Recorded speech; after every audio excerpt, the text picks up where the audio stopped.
Nah, kita akan membahas satu tema penting yang banyak orang tanya, yaitu Allah sudah tahu mengapa kita harus berdoa.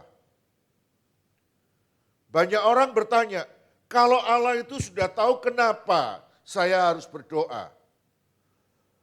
Kan seharusnya saya diam-diam aja, Tuhan sudah tahu. Nah, kita baca Matius 5 ayat 6 sampai 8. Tetapi jika engkau berdoa, masuklah ke dalam kamarmu, tutuplah pintu dan berdoalah kepada Bapamu yang ada di tempat tersembunyi. Maka Bapamu yang melihat tempat tersembunyi akan membalasnya kepadamu. Dan apabila kamu berdoa, janganlah berdoa seperti orang munafik. Orang munafik itu suka mengucapkan doanya dengan berdiri dalam rumah-rumah ibadat dan pada tikungan-tikungan jalan raya, supaya doa mereka dilihat orang. Aku berkata kepadamu, sesungguhnya mereka sudah mendapat upahnya. Lagi pula dalam doamu itu janganlah kamu bertele-tele, seperti kebiasaan orang yang tidak mengenal Allah. Mereka menyangka bahwa karena banyaknya kata-kata doanya akan dikabulkan. 8, terakhir. Jadi janganlah kamu seperti mereka, karena Bapakmu mengetahui apa yang kamu perlukan sebelum kamu meminta kepadanya. Mungkin ada di antara saudara yang belakangan ini berkata, Tuhan tahu usaha saya sedang sepi. Tuhan tahu hasil lab saya tidak baik-baik saja. Tuhan tahu besarnya tagihan, kredit yang harus saya bayar setiap kali jatuh tempo. Tuhan tahu anak saya sedang dalam masalah. Tapi pertanyaannya adalah, kalau Tuhan sudah tahu mengapa saya masih harus berdoa? Bukankah saya harus tenang, nunggu Tuhan jawab? Nah, hari ini saya mau menyampaikan kepada saudara 3 alasan mengapa kita harus berdoa sekalipun Allah sudah tahu. Yang pertama, doa bukan untuk memberitahu Tuhan, tetapi persekutuan dengan Tuhan.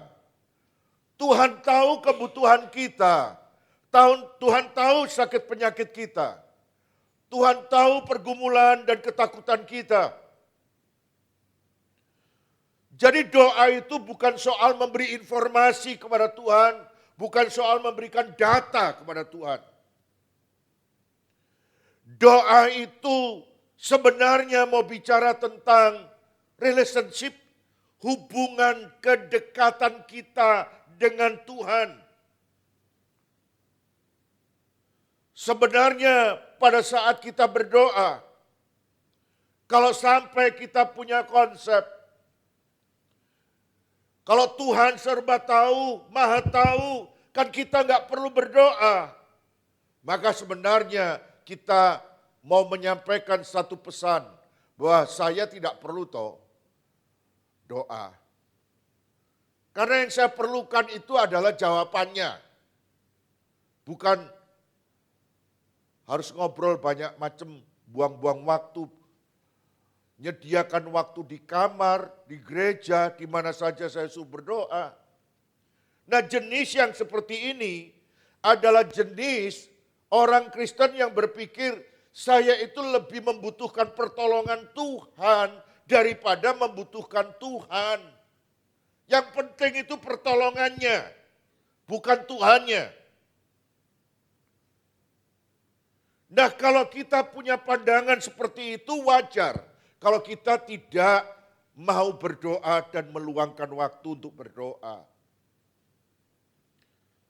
Jadi tidak heran kalau ada usaha yang lancar, rekening kita lagi penuh, lalu tiba-tiba kita menjadi kurang berdoa. Lah, doa buat apa wong semuanya sudah lancar? Ini loh omset naik terus, buat apa doa? Kita hanya sebatas kalau perlu baru doa. Gitu. Yang saya perlukan itu adalah pertolongannya, bukan Tuhannya. Gitu. Waktu sakit,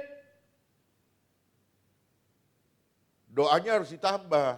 Karena sakitmu itu bukan main-main loh. Kita kencengin doanya. Waktu tagihan, rekening, numpuk, doanya tambah panjang. Kita sebenarnya mencari pertolongan Tuhan.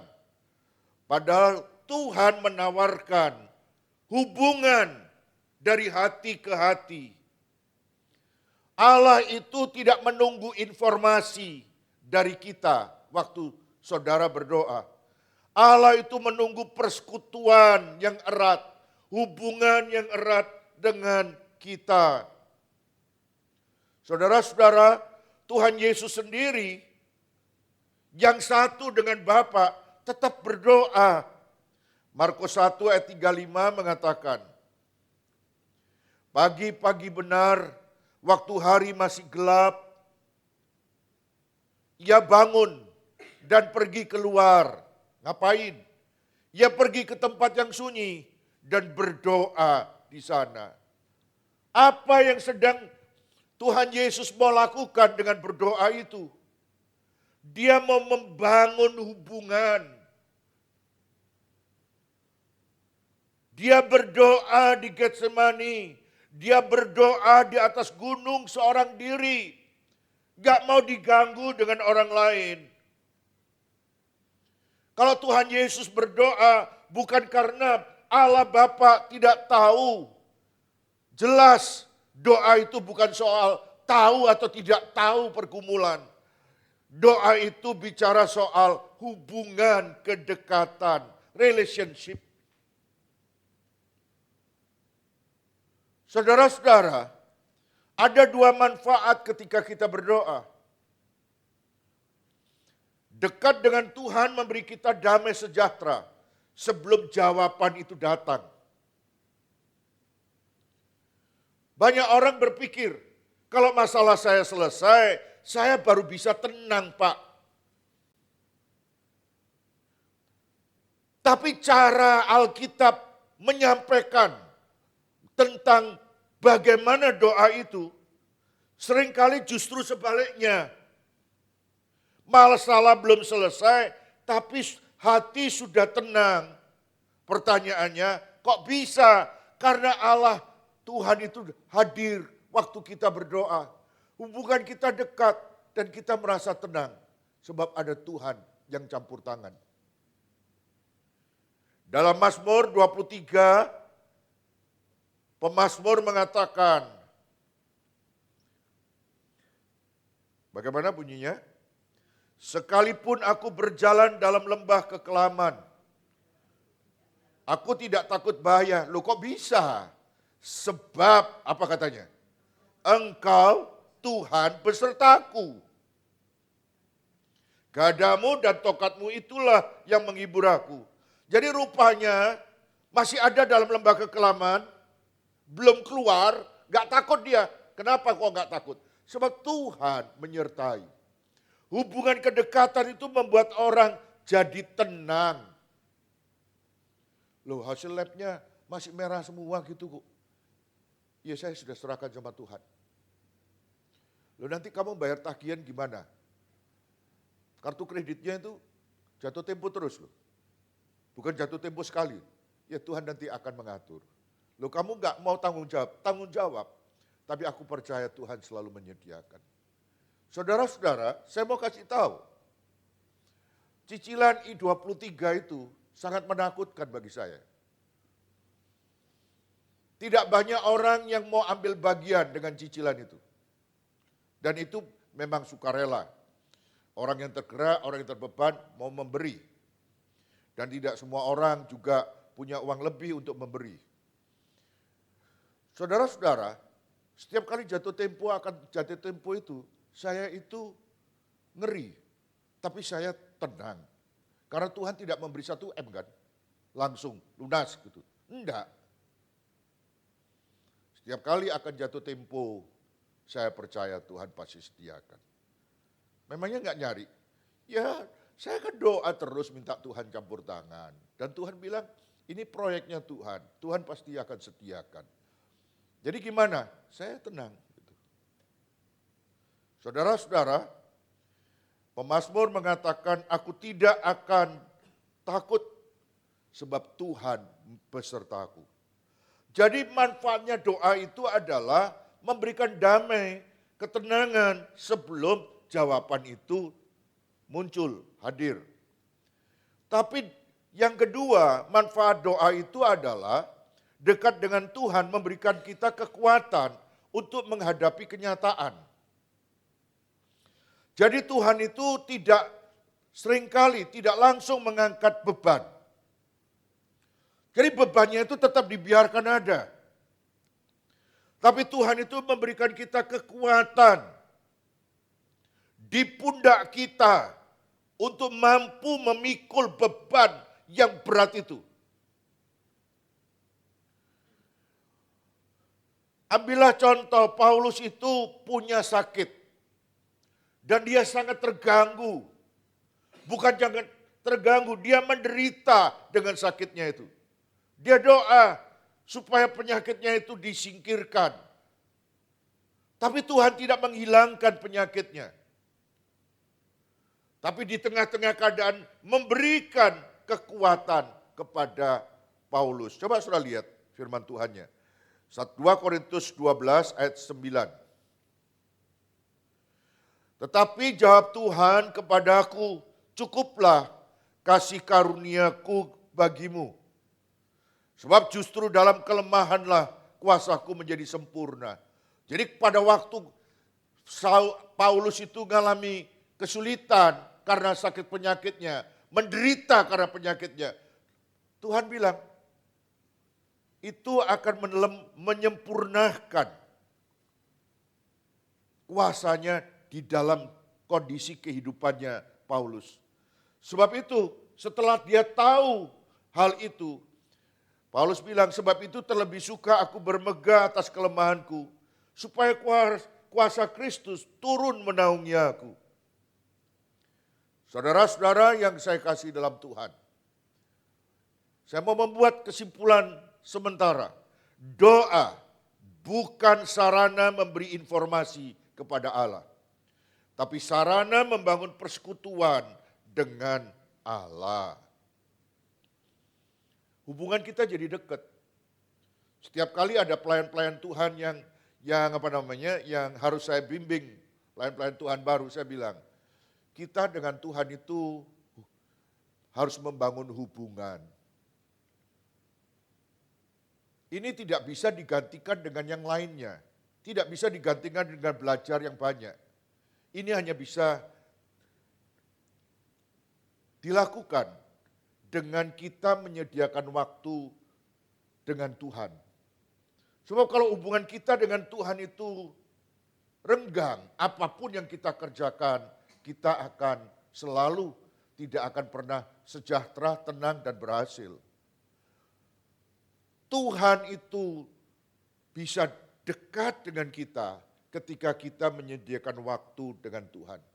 Orang tua yang tidak pernah menyediakan waktu dengan anaknya, jangan berharap anak-anak dekat dengan orang tua. Betul nggak? Hah? Betul ya? Hubungan kita dengan teman kita nggak akan dekat selama kita nggak pernah menyediakan waktu dengan teman kita. Hubungan itu menjadi dekat ketika kita selalu menyediakan waktu. Jalan-jalan pasar Atom bareng, nanti ke TP bareng, ya toh. Lalu kemana lagi bareng, lama-lama dekat hubungannya, gitu. Yang kedua, doa itu mengubah hati kita sebelum mengubah keadaan kita. Jadi yang diubahkan waktu kita berdoa, itu hati kita. Sebelum apa? Keadaannya diubahkan. Mari kita baca Matius 26 ayat yang ke-39. Maka ia maju sedikit, maksudnya Yesus, lalu sujud dan berdoa katanya, ya Bapakku, jikalau sekiranya mungkin, biarlah cawan ini lalu daripadaku. Maksudnya apa? Supaya Yesus tidak usah ngalami salib. Gitu. Dia minta kepada Bapa. Tetapi janganlah seperti yang ku kehendaki. Jadi Yesus itu kepinginnya gak usah salib-saliban gitulah. Ini menderita gitu. Melainkan seperti yang engkau kehendaki. Punya keinginan apa? Jangan melalui salib.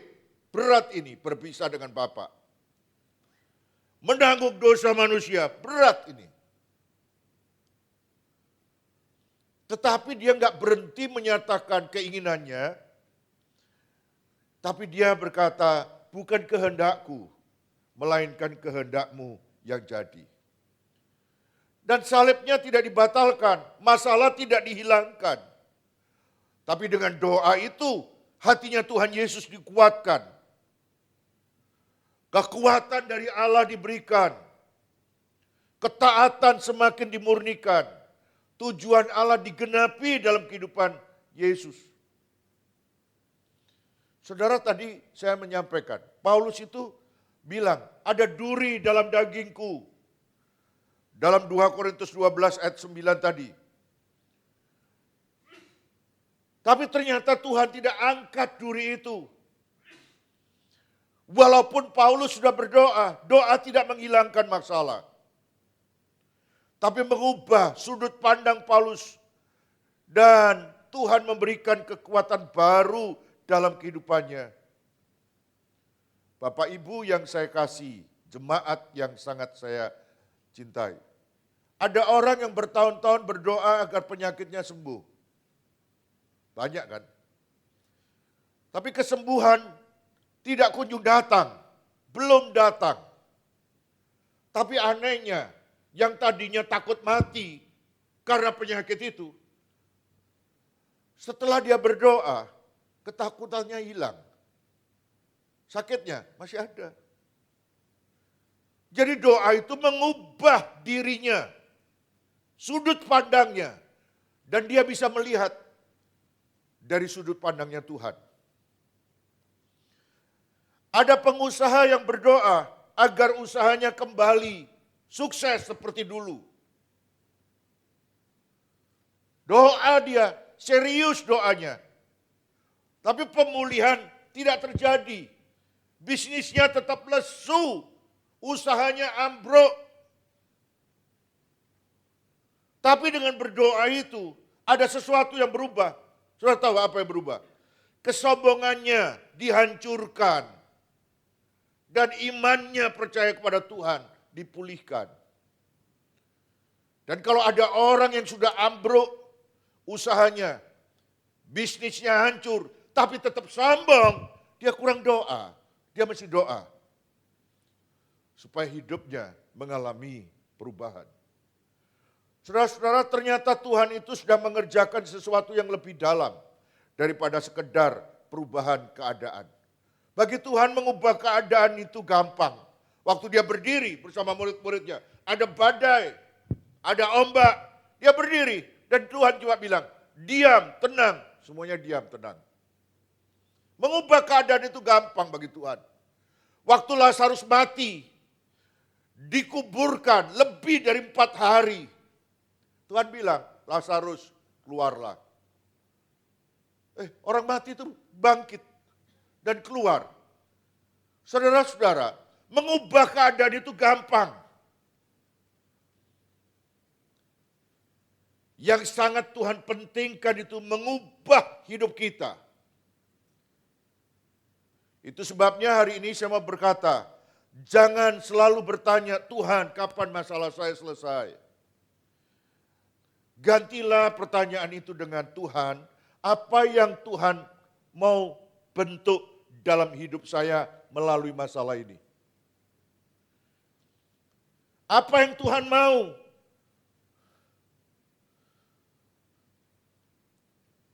Melalui masalah ini dalam hidup saya. Saudara-saudara, saya mau cerita, jangan ketawa ya. Saya kan sudah pindah di rumah Kelampis itu. Belum setahun. Tapi minta maaf ya, sudah 3 kali manggil tukang sedot WC gitu. Bukan karena kita itu kalau ke WC itu saking seringnya sampai tangkinya itu septic tanknya itu cepat penuh gitu loh. Ini sudah tak empat, tapi saya mau saksi gitu. Karena enggak ada toh orang punya rumah baru 3 bulan manggil tukang sapi tank gitu. Baru 3 bulan manggil tukang sapi tank. Ada di antara saudara yang 3 bulan sekali manggil tukang sapi tank nguras WC-nya. Enggak ada. Dan saya itu sudah gemes gitu loh. Kok kerjaanku sekarang bertambah 1, manggil tukang sapi tank gitu. Ini membuat saya itu gelisah, manggil tukang sapi tank itu pergumulan gitu. Bukan cuma pergumulan apa ya, tapi kan juga keluar uang 3 bulan sekali sapi tank datang gitu. Truk tangkinya itu. Saudara aja sudah puluhan tahun kan gak nguras-nguras kan. Ini saya loh, sampai 3 bulan sekali nguras gitu.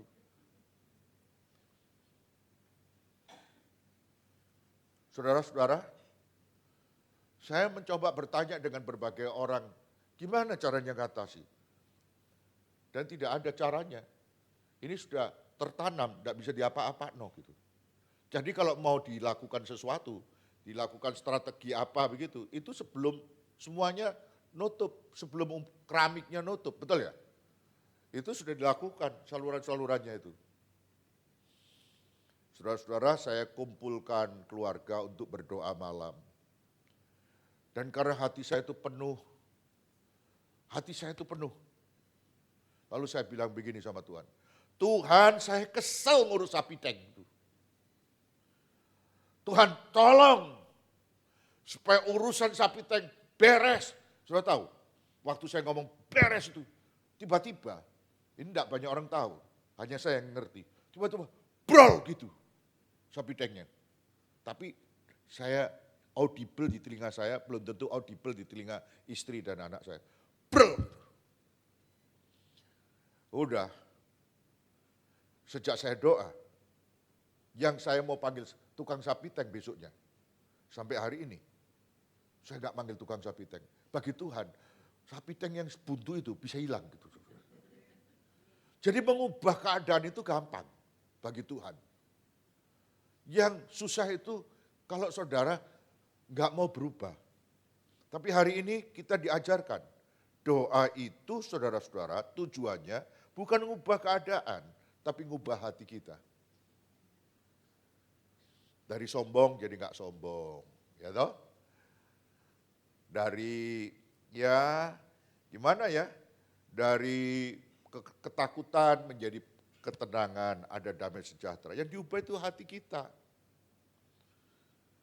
Yang ketiga, terakhir, doa adalah sarana Allah memberikan apa yang kita perlukan.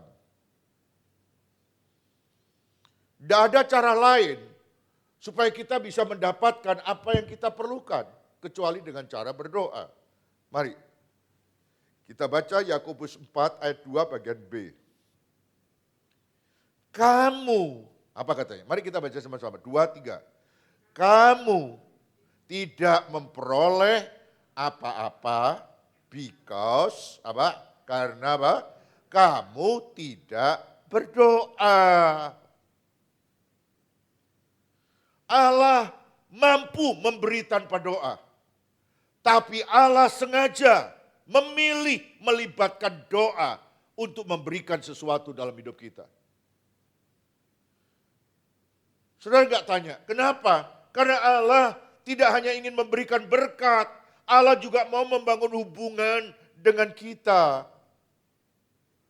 Firman Tuhan itu dengan jelas berkata, kamu tidak memperoleh apa-apa karena kamu tidak berdoa. Ya kalau orang keluar masuk gereja ya sering lah. Orang di rumah mau makan ya doalah. Tapi seberapa serius saudara mendoakan apa yang saudara inginkan. Ini penting. Ada orang yang gak terlalu serius berdoa. Kalau orang itu serius dengan doa, kadang-kadang, Tuhan, tolong Tuhan. Yang keluar itu kadang-kadang cuma air matanya sambil megang kakinya Tuhan. Tolong saya. Hidup saya tidak akan berubah kalau Tuhan gak tolong. Tolong saya Tuhan. Ketika kita mulai bergantung sama Tuhan, hubungan itu terjalin. Situasi itu menyebabkan berkat itu dicurahkan dalam hidup kita. Kamu tidak memperoleh apa-apa karena kamu nggak pernah berdoa. Jelas, clear, jelas, pendek, jelas. Jadi gimana? Doa itu penting, doa itu serius. Allah nggak ngasih karena kamu nggak doa. Saudara-saudara, saya mau memberikan sebuah contoh. Saudara-saudara, saudara tahu Elia, itu dia minta hujan sama Tuhan. Padahal Tuhan sudah bilang, aku mau kasih hujan. Kalau kamu yang ngomong, akan ada hujan, hujan akan datang. Itu janji Tuhan. Tapi ternyata hujannya nggak datang-datang. Elia doa. Elia berlutut. Nggak cuma sekali, padahal janjinya sudah ada loh. Elia itu berlutut, saudara tahu berlutut berapa kali? 7 kali. Doa sampai 7 kali. Dan saya mencoba bertanya, ketika doa yang ke-7 Elia tahu nggak? Setelah ini dia akan mendapatkan hujan. Sebagai manusia biasa, dia nggak tahu karena dia bukan Tuhan. Tapi selama belum dapat jawabnya, dia terus doa. Elia tidak berhenti. Elia tekun dalam doa, bukan karena ragu-ragu. Karena dia sangat percaya, hidupku tergantung Tuhan. Dan hujan pun turun. Ketika bujangnya disuruh lihat ada apa di langit. Oh Tuhan, ini doa yang ke-7 loh, bukan doa yang pertama loh. Cuma segegem Tuhan. Sebesar telapak tangan. Dan Elia bilang, ini tandanya Tuhan menjawab doa kita. Sudah turun? Belum, cuma segegem awan di langit. Saudara-saudara yang saya kasih dalam Tuhan, jangan berhenti berdoa. Saudara-saudara yang sudah datang doa malam, jangan berhenti. Hanya karena keadaan belum berubah. Ada orang kan mungkin bicara sama istrinya atau bicara sama anaknya. Aku capek doa. Wis gak Jumatan meneh gitu. Jangan berhenti berdoa hanya karena keadaan belum berubah. Salah. Apalagi kalau datangnya ke gereja juga cuma scroll WA aja. Nggak serius juga. Jangan berhenti meminta hanya karena jawaban belum terlihat. Terus doa. Tuhan pasti buka jalan. Teruslah datang kepada Bapak. Elia perlu 7 kali. Saya nggak tahu saudara perlu berapa kali. Saya mau kasih tahu ya. Doa itu bukan bukti dan tanda kelemahan iman. Doa itu tanda kita bergantung sama Tuhan. Kalau saudara bergantung sama Tuhan, ada orang bilang ini, doa terus. Sana makan sama gereja. Gak apa-apa. Kan dia tidak beriman, betul gak? Makanya dia ngomongnya gitu. Kita beriman, kita bergantung sama Tuhan. Saudara-saudara, Tuhan sudah tahu hasil lab kita mungkin gak baik-baik saja. Tagihan yang jatuh tempo dan beban keuangan kita membuat kita risau. Usaha tidak baik-baik saja. Dolar terus naik, saham-saham terus merah. Dan kita lihat anak-anak masa depannya juga nggak jelas kerjaannya. Ya bayaran berapa sih? Bisa tak? Kita merasa semuanya itu di luar kemampuan kita untuk turun tangan. Tuhan sudah tahu. Dan dia berkata, datanglah kepadaku. datanglah kepadaku sebab Tuhan mau dengar engkau bicara sama Tuhan. Saudara-saudara, saya usul ya, 7 hari ke depan, mulai besok, Sabtu, Minggu, sampai hari Jumat lagi, luangkan waktu 10 menit saja setiap hari untuk berdoa. Kalau saudara bisa nyekrol-nyekrol itu loh berjam-jam, ganti-ganti foto, status itu loh, sambil guyu-guyu, kalau statusnya itu tayangkan live, saudara datang sama Tuhan 10 menit aja. Gak pakai mengajukan permintaan apa-apa. Datang kepada Tuhan bukan sebagai peminta, datang kepada Tuhan sebagai anak kepada Bapa. Kita kadang-kadang kalau lama nggak ketemu sama anak, lalu kita berpelukan. Kadang-kadang nggak ngomong, kadang-kadang cuma bilang, weh sudah 10 hari loh, aku misalnya Cina di Jepang misalnya. Nggak ngomong, tapi kedekatan itu mau menyampaikan suatu pesan bahwa kita sedang dalam relationship yang baik. Saudara perlu berkata, Bapak aku di sini. Aku tidak tahu harus berkata apa, karena engkau serba tahu dan engkau maha tahu. Tapi aku rindu hadir di hadapanmu. Lalu saudara merendah dan saudara berdoa. Doa adalah bukti ketergantungan kita kepada Allah. Saya ulangi lagi. Doa adalah bukti ketergantungan kita kepada Allah.